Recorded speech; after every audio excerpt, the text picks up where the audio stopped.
So is it wrong to dance this life?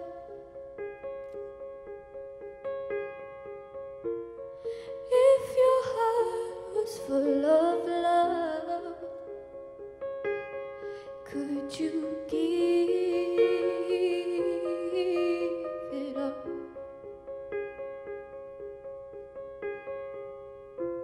'Cause what about angels?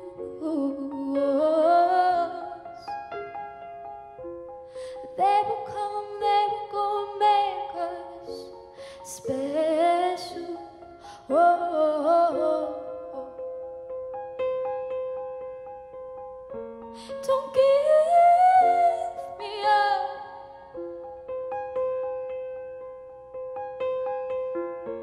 Don't give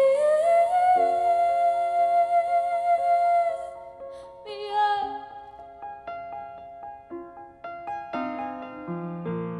How unfair, it's just our luck. Found something real that's out of touch. But if you'd search the whole wide world,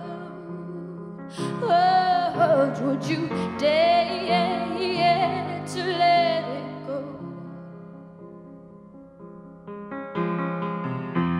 'Cause what about angels? They will come, they will go make us special. Whoa.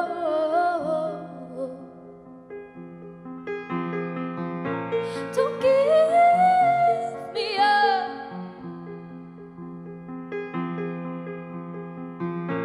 Don't give me up. 'Cause what about angels? They will come, they will go make us special.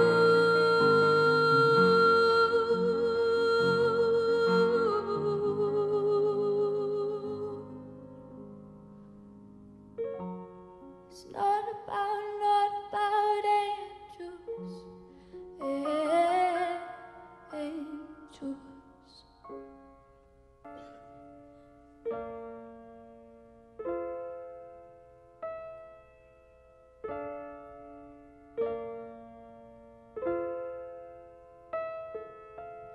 Come on, skinny love, just lost it.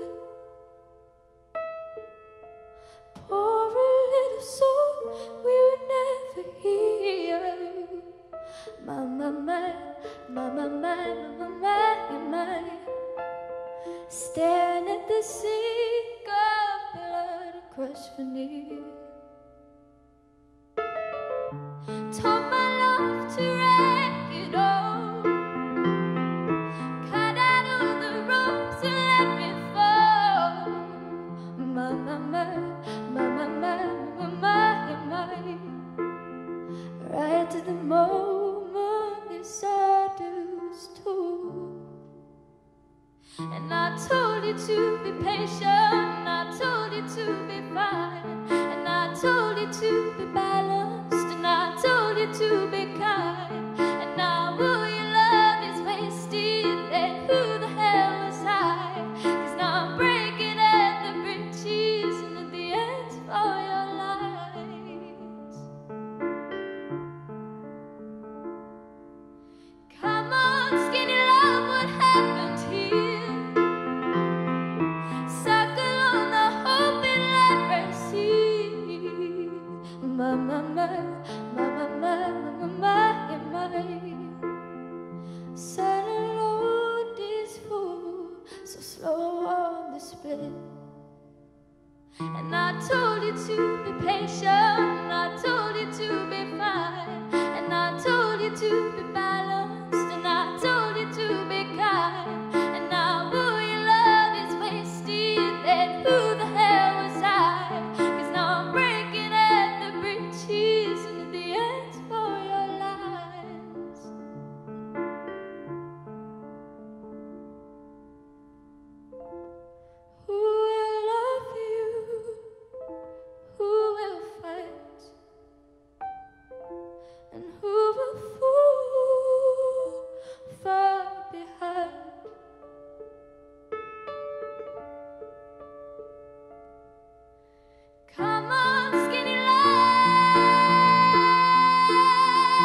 Please try to remain calm as we bring in the author and the filmmakers and the stars behind The Fault in Our Stars. Come on in, gang.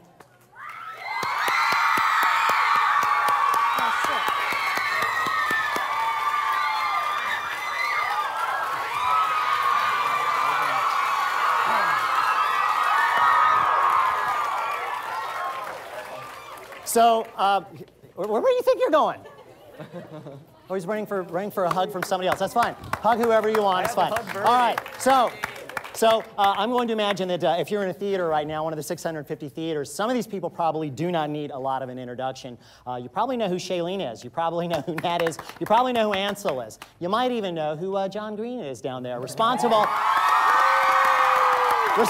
for turning entire forests into Kleenex, is that guy. We have the director of the film next to him, Josh Boone, and then the producer, the guy that watches all the money, Wick Godfrey, right down here. Now, this is going to be a Q&A, and I get one question, so I get to go first. And I'm going to address this one mostly towards the filmmakers and towards John. So John, Josh, and Wick. Here's the deal. You're taking a book that is, let's face it, beloved, a very internal story, very internal kind of narrative. Can you talk a little bit about just the experience of getting that to leap from the page to the screen? I mean, I think the first thing you do is, you know, we all fell in love with the book, just as everyone who's read the book has. And first and foremost, it's a love story and two wonderful characters. And ultimately, you know, you just want to honor that. You want to tell the story cinematically. And so we hired great screenwriters, Mike Weber and Scott Neustadter, to adapt John's book. And at that point, I get to hand it over to Josh Boone. We hired a director whose first movie we all loved, and he really, you know, brought it to life. Josh, did you lit the novelist on the set? I did. I like novelists. And how did that? You guys are still sitting next to each other, so I'm guessing that worked out okay. Yeah, we made it through. And if anything, Somebody else chose the order of this line. I'm just so grateful to Josh, and you know, it started with Wick and his co-producer Isaac. Believing in the story and not wanting to Hollywoodize the story unnecessarily, wanting to tell a story in which the female romantic lead has a nasal cannula, and then that carried through to Josh. Josh cared so much about the book, and you know, I think the story mattered to him. You'd lost a friend not long before you started filming it, and I think you feel that. You feel that in the movie you made. Yeah, absolutely. Yeah, one of my closest friends died of cancer shortly before I made my first movie, and I mean, when I read John's book, it was the first time that I was really able to deal with that when I was making my first movie, and it was just a really helpful book to me, and I just wanted the movie to feel like what I felt when I read it for the first time, and we did that with actors and music and sound and color and all that. Excellent. So the real heart of this event is, of course, taking questions from the fans, and we're going to do that first right here in the theater in Atlanta. We've got some folks lined up that have some questions. Yeah, I'm trying to get a light up there. All right, who do we have first? What's your name, ma'am? Hi, I'm Rachel, and I'm from Atlanta. Hi, who's your question for? Go ahead. My question's for the entire cast. In what ways do you connect to your character, and what was the hardest part in playing your character? Can I answer that first as girl's father? Yes. So later this evening, you're going to see me in my role that was cut from the movie, unjustly, girl's father, and as you'll see, my performance is amazing. I related to girl's father because I am myself a father of a girl, so that was a point of connection for us. And then secondarily, we're both sort of like schlubby, middle-aged guys, which is a thing that I could relate to. No. Schlubby. Go on. Sexy. Come on. Yeah, we're both Sexy. smoking hot middle-aged guys, which is another thing I could relate to. And yeah, but now you guys. Actually, that probably wrapped up the entire thing. Wait, what do you mean? That's I assume that's what you were asking about. Of course. We all look to John for inspiration. But seriously, I mean, is there, what is there about that question? You've got to think about that when you're doing a movie like this, when you're playing these roles. Yeah, I mean, every character I ever play, I always want to find parts of myself that I can relate to the character so that he can be as real as possible. But at the same time, I don't want the character to just be myself, because I am not Gus, and Gus is such a particular person and someone that everyone has fallen in love with through the book, and someone that I fell in love with when I read the book as well. And I really wanted to make sure that, yes, there are parts of me that I put into him, but there are also parts of him that isn't me. The parts of me that are Gus, I'd say, I'm also a goofy guy a lot of the time. I don't take myself too seriously. That would be, I think, a big attribute that was important in terms of bringing Gus to life, because I think if Gus was too serious and just like a cool pretty boy, he'd be really boring and the movie wouldn't really work. Anybody else want to throw in on this one? Nat. Yeah, I mean, I like that all these characters use different methods to deal with their pain, and I like that my character used humor to deal with his pain, and that's something that I definitely use in real life, for sure. Your eyes are actually quite pretty, by the way. I just, never mind. This is probably the most tweet-worthy movie of the year, so it only makes sense that we actually go to Twitter for a couple of questions. And we've already got one, which is to John Green. Do you plan to write any other books soon? Well, I don't have another job, really. I mean, I have a bunch of other jobs making YouTube videos, but they don't pay. So, unless you're a cat walking on a piano. And right, then you can do yeah. quite well. So I'm going to, I will write another book. I hope to, I mean, this has been really fun. It's kind of hard to write while you're doing this.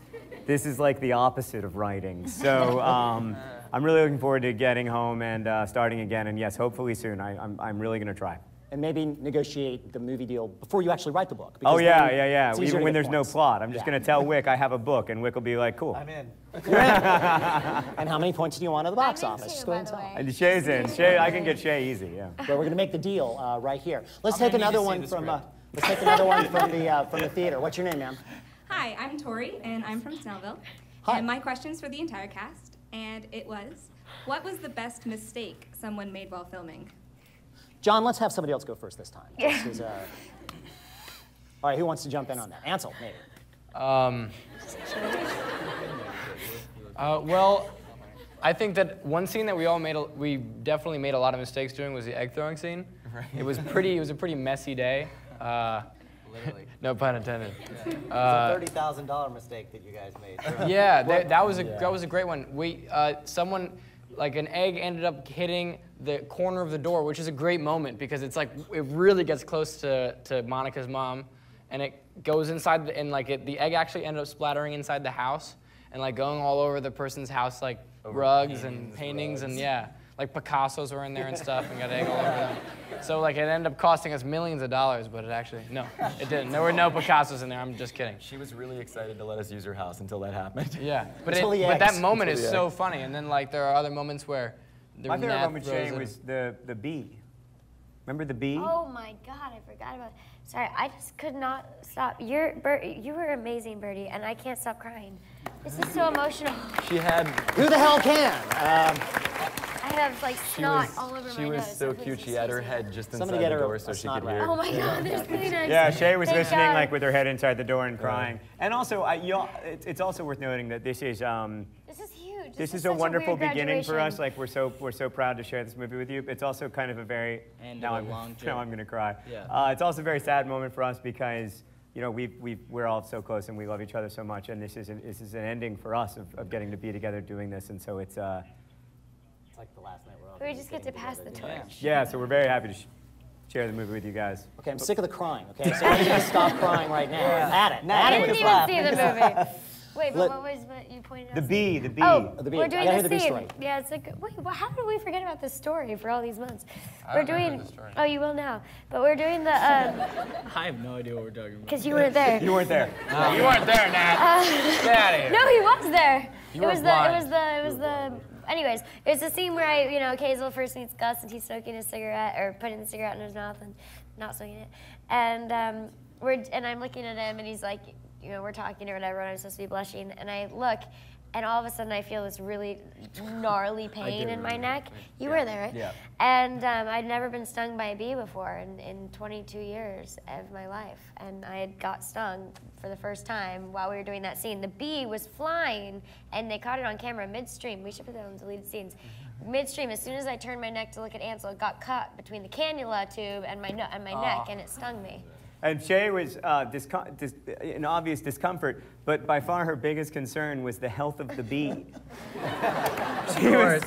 She came back and she was like, I just feel so bad. It's not that bee's fault. It got stuck in the cannula and it got panicked and it stung me, and now it's going to die. Guys, we need bees. This is an important issue to bring up. We need bees, and they're disappearing. This is what this is really for. You're right. This is what this is really for. Let's hear it for the bees. When we get stung, we need to feel sad about it. I agree. Because we need more bees. You are such a Now I lovely need person. a Kleenex too. 'Cause All right, let's take another one from Twitter. This is another one for the whole cast, except for John. Did the whole cast become closer during the making of the movie? And John, what was it like being there during those scenes? You guys first. Checking for bats in the cave after. Well, yeah, go ahead. Wait, what? Did you guys become closer? Did you become closer during the making of the movie? I mean, does that really happen? Yeah, definitely. Yeah. I got 2 brothers for life. I got a sister. Now, I don't really understand the second. Too bad. And a kind of schlubby father figure. And a Sorry, sexy father. father. Yeah. So the second part of the question is, John, what was it like being there during the scenes? I mean, It was emotional. It was. I am still so grateful to Shailene and Nat and Ansel for sharing their talents with this story, for bringing those characters that meant so much to me to life, and to Josh for making a movie that's so sensitive to the book. Yeah, I cried every day. Everybody made fun of me for crying all the time, but I don't cry a lot in real life. I was crying because I was so overwhelmed and moved that, you know, I always thought that when you make a movie, it kind of dilutes it, it kind of waters down the original vision of the source material.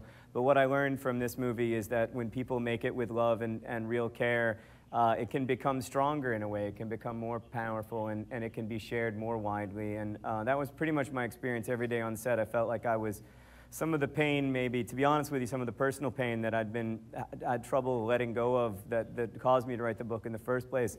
It felt like these people who cared about me were lifting me up and lifting the story up and kind of helping me to be okay. And that's very, and that has continued. And I think every reader of the book, and now every person who watches the movie in a way, makes the story less mine and more everyone's, and that means a lot to me. Whoa, that's getting close to public domain. Let's not go there. It's not in public domain. But I still own it, and I won't share the royalties with That's anyone. absolutely the spirit. Let's take another question from here in the theater. What's your name, ma'am? Hi, I'm Tynan from Peachtree City. My question is for Josh.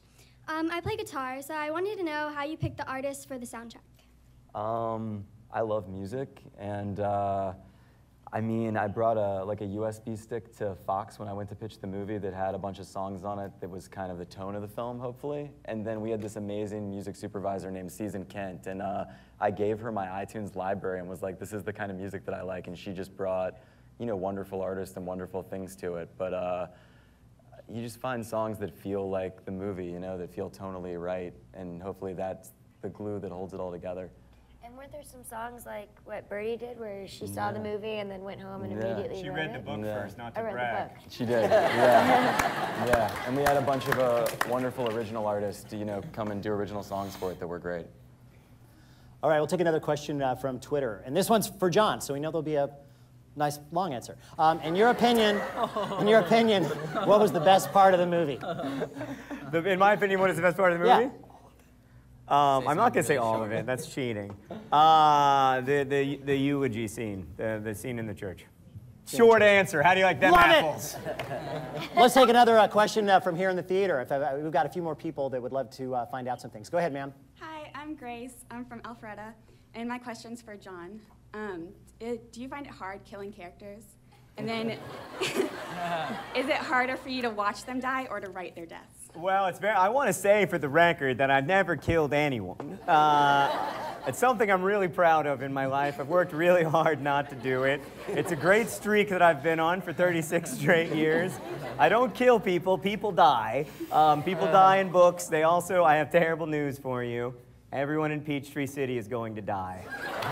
All of you. You're all going to die. Thank you, guys. Yeah, thanks for coming Thanks out. and good night. Yeah, it's been great doing this. Yeah. All of your descendants will die, and then eventually there will be no people to watch movies or even to make movies, and there will be no memory that any of us ever did anything. All right. Thank you, John. Good night.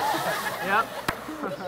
I need to be saved by another question, so we'll go to Twitter. I thought you were getting to something only My good quick there. answer to that, though, is that yes, I felt profoundly sad. I cried every day for months and months and months when I was writing this book, but it was also I needed to do it. I needed to write about death. I needed to write about someone young dying and argue that a short life can still be a good and rich and full life. Because it's real. Yeah, it does happen. So, Twitter demands to know who was the goofiest on set. Nat.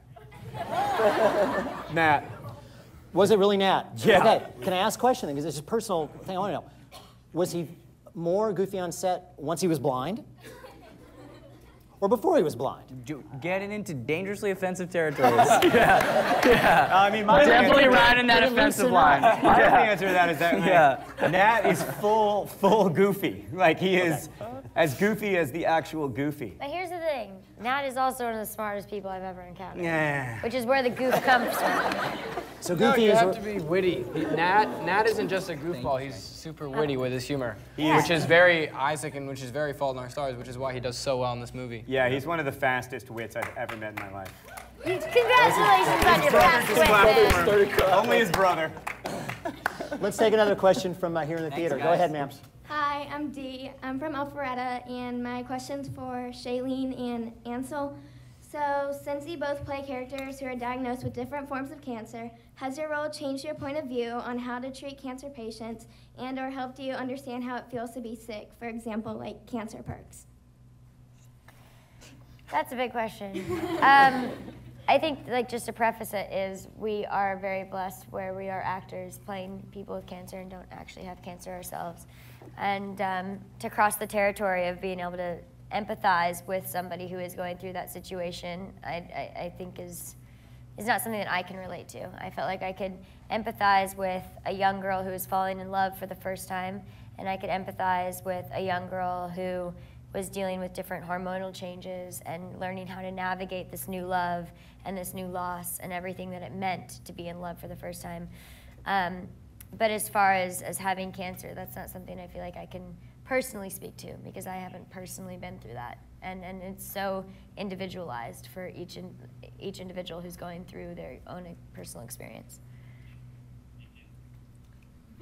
Yeah, I mean, if I were to answer that, it would be the same way. I've never had cancer before, but you take what would come with cancer in that case, and there is the horrible side, which is the sickness. But for Gus, especially in the beginning, and I don't want to spoil anything. I mean, wait, this last. They just saw the movie. Yeah, these I know, but just in general. Anything, in general, Some people right? have cancer in this movie. Yeah. So there's some cancer in this So movie. obviously, when you first meet Okay. Gus, he is someone who has overcome cancer, and I know that gives people a lot of confidence. So that I wanted to attribute that to Gus's confidence, and then when it does come back, I know that there is a lot of anguish and. He's obviously he's pretty tormented by the fact that he will die and that he won't be able to leave his mark. And someone close, very, very, very close to me has dealt with extreme sickness, and I was able to draw from that person. And it wasn't cancer, but it was a different kind of sickness where people get sometimes very upset and down on themselves when they realize that their time is limited, or if something is going to affect them in a way that will change the way that they can function. And I drew from that as well. And then, but the beautiful thing, I think, like as Shay said, it is the love story, and it's through the love story that Gus can overcome that anguish. Yeah, we had all the kids in the support group are kids living with cancer, and we had them on set a lot, like 8 days out of the 30 days that we shot in Pittsburgh, and I think that was really, really important. Those kids have become important to all of us. A lot of them remain friends with all of us, and I think we all saw a lot more about the complexity and richness of a person's life. That living with illness is one identity among many. That they're also 16, that they're also falling in love. That it's one of the things that they're doing, but not the only thing. So back to Twitter. Sabrina wants to know: did you all feel emotionally bonded to your characters? No. Well, I mean, but some actors literally turn it on and turn it off. It's the old acting thing. I'm going to walk in, I'm going to put on these behaviors, and then I'm going to turn it off at the end of the day. But did you all find that, because it was the subject you were dealing with, that you really did have to be calm or bond to that character? I mean, I felt bonded to Hazel just simply, like sort of what I just said, of falling in love for the first time and what that feels like, and having sort of the disputes with your parents and the excitement with your parents and whatnot. But emotionally, I've never been one of those actors who feels like at the end of the day, we did leave set many a time with puffy eyes, and would wake up the next day with really puffy cheeks still, just from crying so much. But I never felt like I brought Hazel's story home with me. Maybe because we were so familiar with it that we just sort of were those characters for a while, but none of us seemed to be like method actors in that way. One of the funny things for me is, like, I don't think I realized how much, like, I did, I guess, bond to Gus until I saw the movie, and watching him whenever he would get emotional, it'd be like I would get emotional at the same time, like as if it was some sort of weird memory, like as it happened to me, because it did. So that was a very weird moment for me. Like every time a tear rolls down Gus's face in the movie, it's rolling down mine at the same time. That's what the whole freaking movie is like for me, by the way. If that explains why I cried all the time. Because you are every character. Kind of, yeah. Yes. Yeah. I'm mostly Especially you. Van Houten. I'm mostly you, Shay, but I guess I'm everyone else. Let's take another question here in the theater in Atlanta. Go ahead, ma'am. Hi, my name is Alex Wolf, and I'm from Atlanta. It's your long-lost sister! What? My brother is named Alex Wolf. He's sitting right here. Mine has an E at the end instead of 2 F's. You're lying. I thought she was joking. Yeah, I thought you were joking, too. too. His brother's name is Alex? Yeah, I think she knows that, yeah. Cool. Well, I don't know. I'm just checking. And my question is, what is the one question you want to be asked about the movie, and can you answer that question? Why isn't Sisyphus the hamster in it? That's for Boone. Why didn't you put Sisyphus the hamster in the movie? Why didn't you have Van Houten have a pet hamster he really loved? It's the only thing he can love. So funny. You gotta ask Scott and Mike. They wrote it. I guess it's Scott and Mike's fault, and then Mike's it's problem. my fault because I didn't really put Sisyphus the hamster in the book. You did mention Sisyphus the hamster. There's a name drop. That's true. Yeah, you name dropped him, which I appreciated. Yeah, to me, Sisyphus the hamster was the least important of the Imperial Affliction characters. You're gonna really work this Sisyphus the hamster. Yeah. I was much more worried about with a Anna's name mom. like I wanted Yeah. Sisyphus the hamster to sort of be a distraction that Hazel pretends to care about. What she really cares about, of course, is what happens to Anna's mom, because she's trying to figure out what's going to happen to her own mom. Is her own mom going to be okay after she loses Hazel? And so Sisyphus the hamster was a bit of, you know, like the magic trick where you're doing this, but secretly you're pulling out the rabbit. Still on Sisyphus the hamster. What? Thank you, Alex Wolf. What does this have to do with the question? No, you wanted to know what question that they hadn't been asked, that they wanted to be asked, and what the answer was. Yours is clearly about Sisyphus the hamster. No, Yeah, that was I'm done. mine. That was yours. That was yours. mine, and he All was right, giving all me right. a proper Guys, you answer. got any questions Nah. that you wish somebody would ask, but nobody asks? Wick, you haven't All talked about Sisyphus the hamster for me. Does he have a sister? Is what you're What's his home life like? Sisyphus. Yeah. Does he have a Yeah. world? What's he like? Is he allergic to dairy? What does he like? Yeah. He is allergic to dairy. He's a lactose intolerant hamster. Yeah. But he can tolerate gluten. Yeah, he's gluten friendly. So it's a very specific diet. Yeah. And does he actually have a little rock he pushes up the hill, or is it just the metaphor of the wheel? It's just the wheel. It's just okay, the it's wheel. just the wheel that gets him the I Sisyphus. think you've all been asked every possible question about the movie, which is why we There you probably go. can't There are think. no more questions left, which is why we're talking about a hamster named after, you know, a character in Dante's Inferno. Doesn't matter. Or maybe it does. Maybe in the end it really is all about Sisyphus. All right. What is the? We've got a question from the old Twitterverse there. What is the one thing that you would really like audiences to definitely take away from the movie? Anybody want to throw in what you really, really wish they would walk away with? Hope, I think. Hopefulness, yeah. Celebration. To live for today and not Life. tomorrow.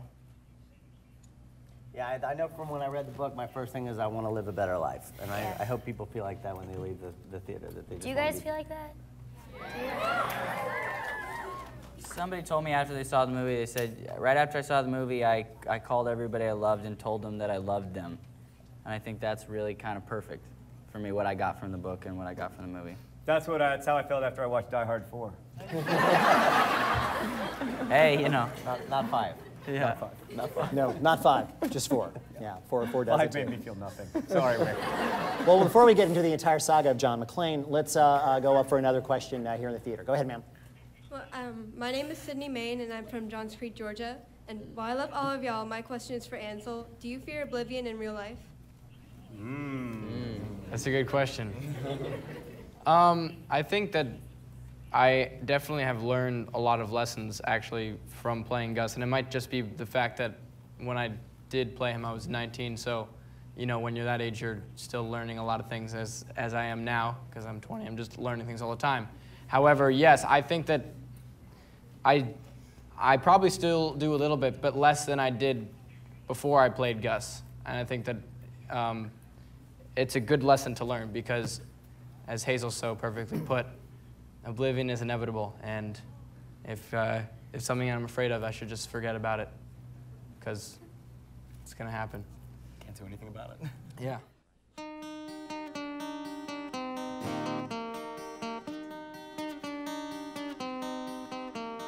What can I offer you? I know you've had a drink or two. You're stumbling around in 6-inch heels. I wish we could talk like you're no big deal. What can I do for you that other men haven't done to you? As my hair recedes and I lose my sight, how can I hold your hand through the night? Follow your train, its last station. Follow, follow, follow. Follow your train, its last station. Follow, follow, follow. With the taste of someone else's love, scattered like confetti in the stars above. Like an old movie playing in the park. I know the end, but watch it unfold in the dark. So carry me, Los Angeles. I'm stuck here on your waiting list. You're giving me looks, but I'm giving them away. I can't hear you over the music anyway. Follow your train, its last station. Follow, follow, follow. Follow your train, its last station. Follow, follow, follow. Follow, follow, follow.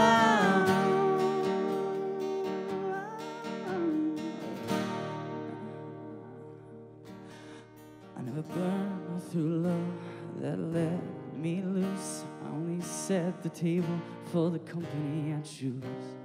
Baby, I'll be your ashtray. Tomorrow will be a brand new day. Follow your train, its last station. Follow, follow, follow. Oh, follow your train, its last station. Oh, follow, follow, follow. Follow your train, its last station. Oh, follow, follow, follow. Oh, follow your train, its last station. Follow, follow, follow. Follow, follow, follow. Follow, follow, follow. Ooh, ooh, ooh. There is a girl in her world, she is found. Yeah, she will say she's okay, but she's down.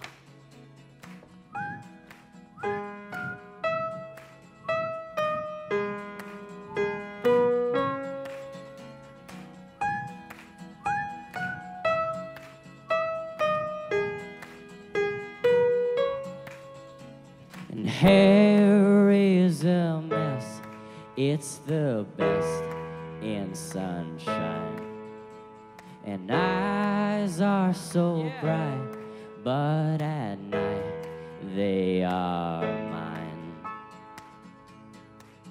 When babe, you're much too great to appreciate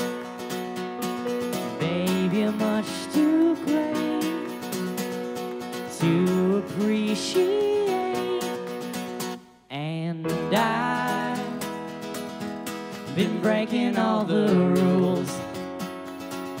I've been breaking all the rules.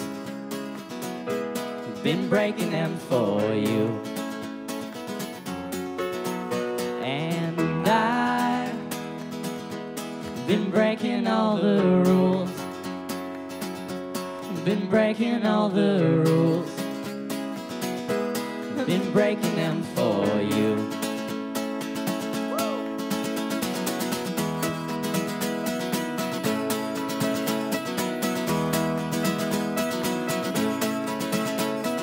And now the burn starts to turn, and I know that all of the words that you've heard now sound dumb.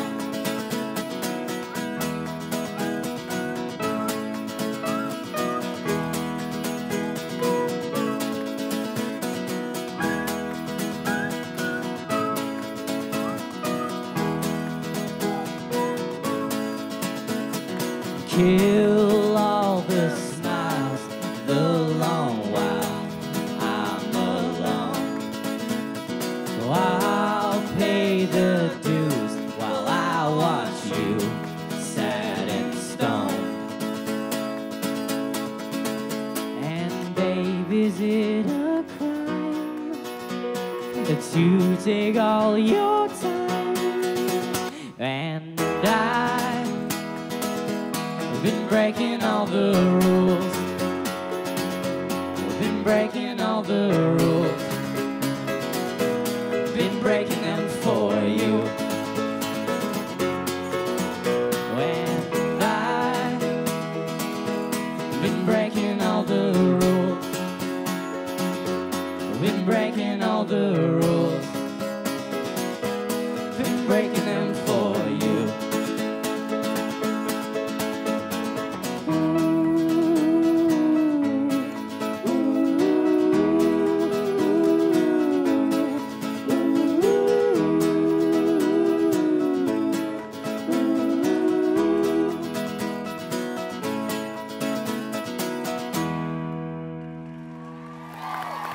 Thank you guys so much, and thanks to these guys.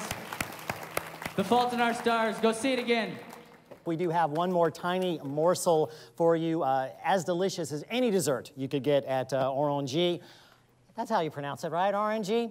This is, of course, the famed cut scene featuring the author. Cut for time, not for quality. It was a running time thing done by the studio. It's a great scene, and you are going to get to see it right now.